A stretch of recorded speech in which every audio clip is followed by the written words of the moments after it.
Samuel heard the horse scream before he saw it. Through the white curtain of snow, a massive shape collapsed near the barn, rider tumbling into a drift, motionless.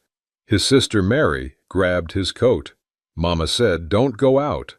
But the man wasn't moving, and the storm was swallowing him whole. They ran. Wind tore at their faces, snow already covering the stranger's legs. Samuel pulled at one arm while Mary pushed from behind, their small hands burning from cold and effort. The man was heavy as stone, and they could barely drag him toward the barn. "We can't lift him inside," Samuel gasped. Mary was crying now, ice forming on her lashes.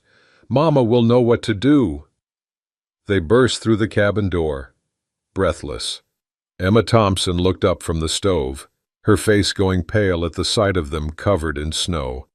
"There's a man," Samuel said. "He's dying." Emma's hand went to her throat. A stranger. In this storm. Every instinct screamed danger, but when she followed the children to the barn and saw him there, blue-lipped and still, she had no choice. "God forgive me if I'm wrong," she whispered. Together they hauled him inside, into the small back room where her husband Thomas's things still hung on pegs. The stranger's hand clutched something, a photograph, frozen to his palm. Emma pried it loose gently. A woman and a baby, faces creased and faded. "Heat water," she told the children. "Blankets. Move." She worked through the night, fighting the fever that rose in him like a wildfire. Outside, the blizzard howled. Inside, she kept vigil over a man whose name she didn't know, whose past she couldn't guess, whose presence might destroy everything she'd built. But she'd seen death before. She wouldn't let it win tonight. By dawn, his breathing had steadied. Emma bolted the bedroom door from outside, just in case, and collapsed into a chair. The children pressed their ears to the wood, listening. 3 days passed before the stranger opened his eyes. Jacob woke to unfamiliar ceiling beams and 2 children's faces peering around a doorframe. His hand reached instinctively for a gun that wasn't there. "You're awake," the boy said. A woman entered carrying a bowl of broth, her face worn but kind. "Easy. You've been unconscious 3 days. Jacob tried to sit up. His body refused. "Where am I?" "My home. My children found you in the storm. Nearly dead." He looked at the children. The boy, maybe 8. The girl younger. They'd saved him. The thought made his chest tight. "I need to leave." "Not yet." Emma crossed to the door and opened it. A wall of snow stood chest high. "Storm trapped us all. Road won't open for 2 weeks. Maybe more." Jacob's jaw clenched, trapped, with a widow and her children. This was wrong on every level. "Your horse didn't make it," the boy said quietly. "I'm sorry." Something in Jacob's face crumbled. That animal had carried him through hell, saved his life more than once. He turned away so the children wouldn't see. Emma sent them out and sat in the chair by his bed. "You'll stay until you're strong and the road clears. Then you can go wherever you were going." "I shouldn't be here. I bring trouble." "Trouble already found us the day my husband died." She stood, smoothing her apron.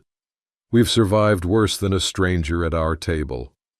That night, Jacob lay staring at the photograph she'd returned to him, his wife Sarah, his son Michael, dead 5 years now, buried in graves he'd never visited because he couldn't bear to. In the main room, Emma looked at her own photograph. Thomas, strong and smiling, forever 32. 2 broken people under one roof, winter howling outside. A week later, Jacob was on his feet, fixing things. The broken door latch first, then the chair with the wobbly leg, the window that leaked cold air, small acts of usefulness. His only way to repay what he couldn't speak, Tonight, Emma stopped him. You don't owe us labor. Sit. Eat. After dinner. Children asleep. They sat by the fire. The silence stretched comfortable. I lost my wife and son, Jacob said finally. Fever took them while I was fighting out west. Came home to graves. Been running ever since. Emma's hands stilled on her mending. My Thomas died defending this land. Claim jumpers, 2 years ago. She looked at the flames. Town says I should remarry. Someone proper. I've refused. Why? Because I won't let them choose my life. Jacob smiled, despite himself. You're stubborn. So are you. Still here, aren't you? The moment hung between them, fragile and dangerous. There's something else, Jacob said. I witnessed a murder in Wyoming. The Garrett gang. They're looking for me. If they find me, thunder cracked outside. A second storm, sudden and vicious. Jacob bolted for the door. The livestock. He was gone before Emma could stop him. Vanishing into the white fury, she screamed his name, terror cutting through her. Not again, not another man lost to this brutal land. She found him collapsed by the barn, animals safe. His skin ice cold, fury and fear warred in her chest as she dragged him back inside. You don't get to die saving our animals, her voice broke. We need... She stopped. The words hung unfinished, but they both heard them. We need you, by morning. Spring's first thaw had begun. Icicles dripped. The road would open soon. Samuel asked at breakfast, Will you stay for planting season, Mr. Jacob? Jacob watched the melting snow through the window, unable to answer. Mid-March brought mud and hope. Jacob stayed, just through planting, but the words felt hollow even as he spoke them. Sunday church changed everything. The town noticed him. Whispers followed Emma down the aisle. Mrs. Brennan's voice carried, shameful, a widow and a strange man under one roof. Emma held her head high, but Jacob saw the cost. Reverend Stone visited midweek, hat in hand. People talk. Emma, for the children's sake, consider appearances. I consider their safety and happiness, she said. He provides both. The Reverend left shaking his head. Jacob taught Samuel to ride that afternoon, the boy whooping with joy. He repaired Mary's doll with unexpected tenderness, carving a new arm when the old one wouldn't hold. You're good at this, Emma said, watching from the porch. Had practice. My son. He stopped, throat tight. I used to make him toys. That evening, children asleep, they sat by the fire. Conversation drifted to dreams. What ifs? Jacob reached for her hand, their fingers intertwined. Warm and real, they leaned close, his breath ghosted across her lips. Mary cried out from the bedroom. Nightmare. The moment shattered, but the wanting remained. Days later, Jacob planted an apple tree at the property's edge. Emma watched from the window. Trees took years to fruit. He was planning a future.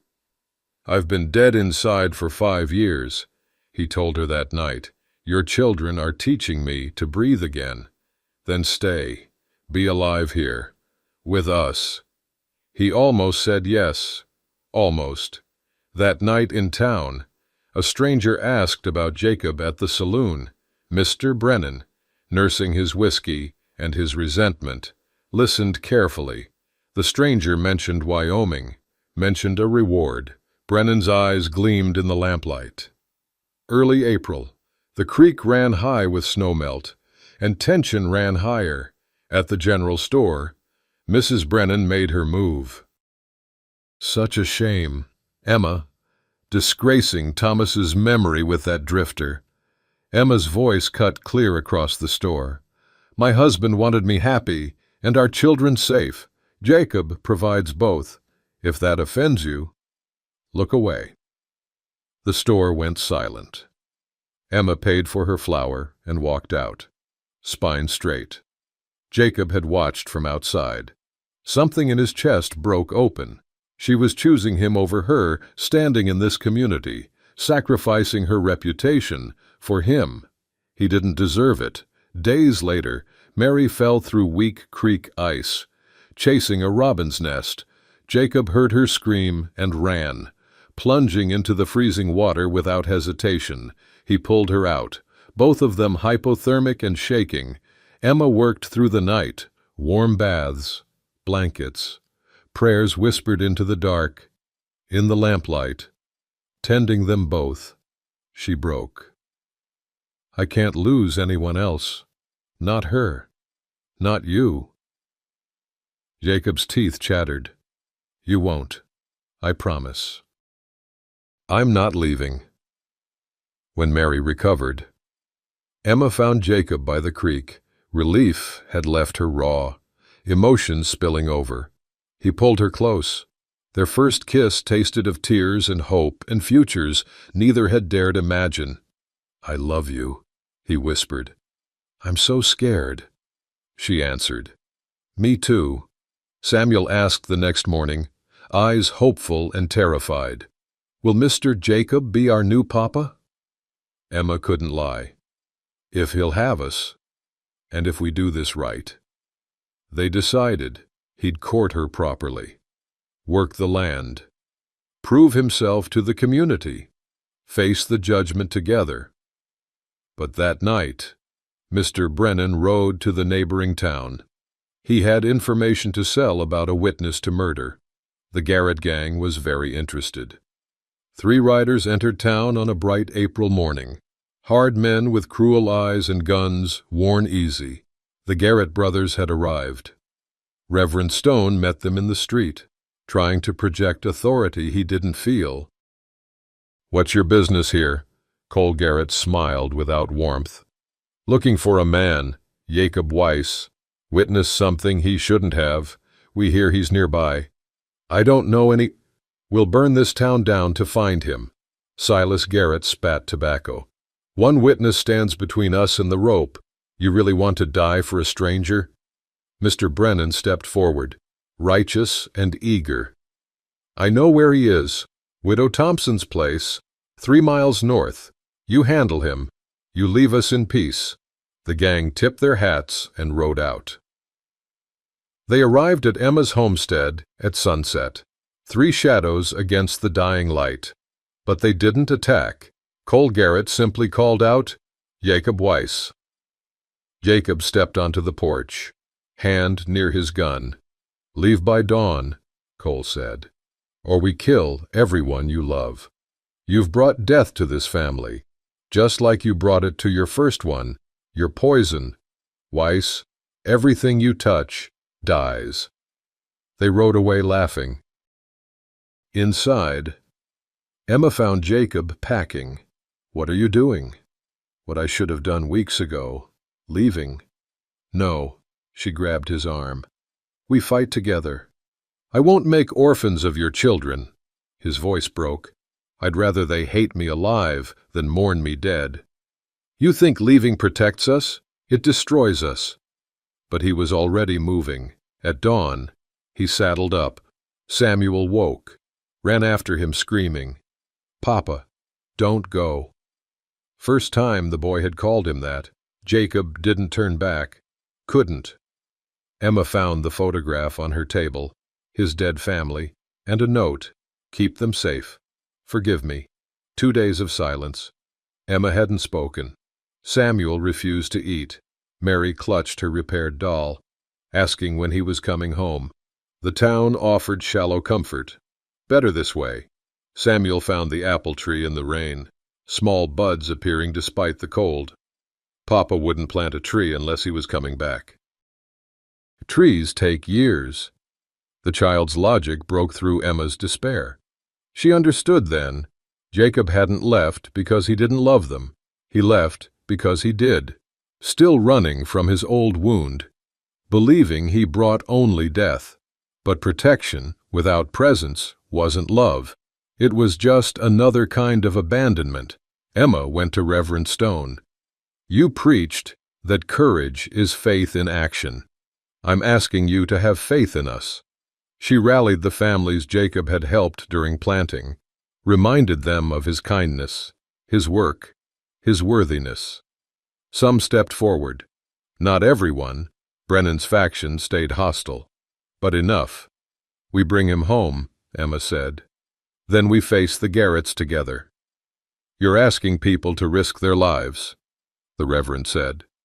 "I'm asking them to remember what makes life worth living." Emma loaded Thomas's rifle, not to replace him, but to honor what he'd taught her about fighting for home. A group assembled.